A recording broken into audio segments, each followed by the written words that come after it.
कहानी शुरू होती है एक खूबसूरत महिला पत्रकार झील किनारे हाथ धो रही थी। तभी पानी से अचानक एक शार्क उभर आती है और उसकी गर्दन पर लटका पानी की बोतल जोर से पकड़ लेती है। महिला पत्रकार डर के मारे घुटनों तक लड़खड़ाती है और जैसे ही शार्क उसे पानी में खींचने वाली होती है, अचानक एक शिकारी आ जाता है। वह शार्क को दबाकर जोर जोर से मारने लगता है। छोटी मी डर के मारे सुरक्षित जगह पर छिप जाती है। शिकारी की ताकत और बहादुरी के सामने शार्क कुछ ही पलों में हार मान जाती है। महिला पत्रकार यह देखकर भावुक हो जाती है और मन ही मन ठान लेती है कि वह इस पुरुष से शादी करेगी। रात में वे जंगल में ठहरते हैं, तभी अचानक एक काला सिर दिखाई देता है। छोटी मी डरकर सोचती है कि यह किसी खाने वाले जनजाति का आदमी है, लेकिन यह शिकारी का आदिवासी भाई निकलता है। छोटी मी जंगल में शूटिंग करने के लिए शिकारी से अपनी सुरक्षा की गुजारिश करती है। शिकारी पहली बार इतनी सुंदर और निर्दोष लड़की से मिलता है, इसीलिए खुशी खुशी उसे मुफ्त में सुरक्षा देने का वादा करता है। जंगल की जीवन शैली बहुत कठिन होती है। रोज का खाना या तो मगरमच्छ या जंगली खरगोश होता है, जिसे शहर की लड़की छोटी मी खा नहीं पाती। इसीलिए शिकारी मछली पकड़कर उसे बेहतर भोजन देता है। सिर्फ एक लकड़ी की छड़ी से वह भारी मछली पकड़ लेता है।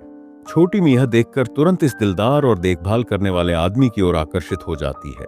शिकारी सोचता है कि क्यों न इस लड़की को शहर लेकर जाऊं और अपना जीवन साथ बिताऊं, क्योंकि उसके माता पिता नहीं हैं और उसके पास जाने के लिए कोई जगह नहीं है। अगले दिन शिकारी लड़की के साथ शहर आता है और पता चलता है कि छोटी मी एक बड़ी कंपनी की हीरोइन है, अरबों की मालिक और खुद ही इतनी अमीर है। लेकिन वह इस गरीब शिकारी को पसंद करती है। शिकारी को लगता है कि उसे असली खजाना मिल गया, लेकिन शहर में छोटी मी कुछ भी नहीं जानती। वह कई बार मजेदार घटनाएं करती है, जैसे कि टॉयलेट को नल समझ लेना या गलती से पुलिस के घोड़े की पीठ पर बैठ जाना। गलती वह एक रेस्तरां में पहुंच जाती है, जहां वह देखती है कि उसका सपना देखने वाला युवक उसे पसंद कर रहा है। शिकारी गुस्से में उस युवक को बेहोश कर देता है, सोचकर कि अब छोटी मी उसके साथ घर लौटेगी। लेकिन छोटी मी उसे बहुत चुलू, असभ्य समझती है और सोचती है कि यह शादी के लिए सही नहीं है। इसी तरह शिकारी का बड़े घर का दुल्हा बनने का सपना चूर चूर हो जाता है। शिकारी उदास होकर एक बार अकेले बार जाता है और शराब पीकर दिल बहलाता है।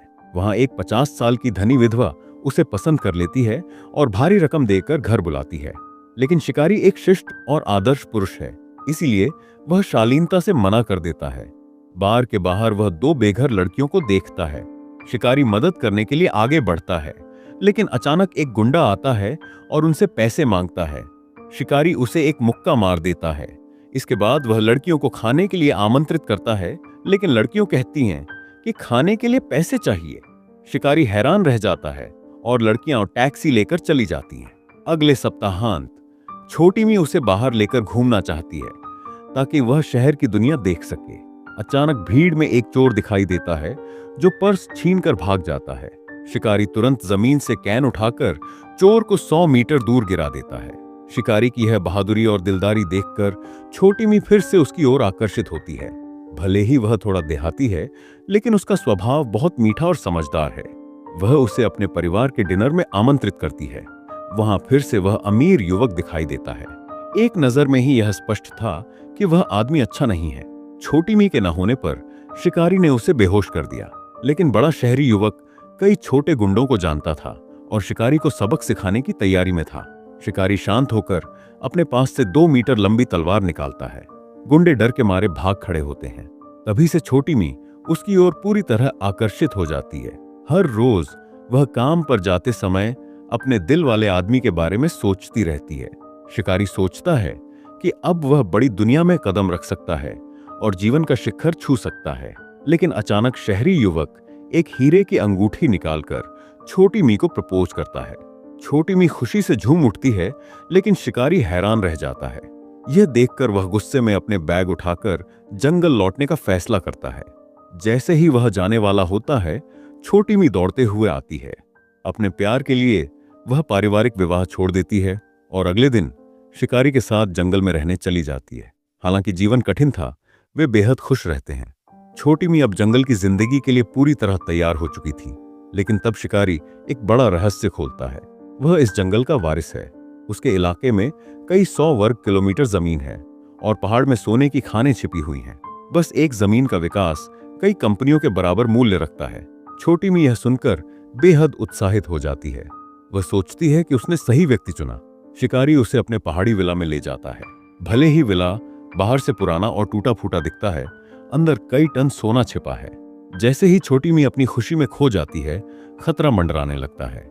एक गिरोह शिकारी के सोने पर नजर रखता है और उसके गाइड को बंधक बना लेता है।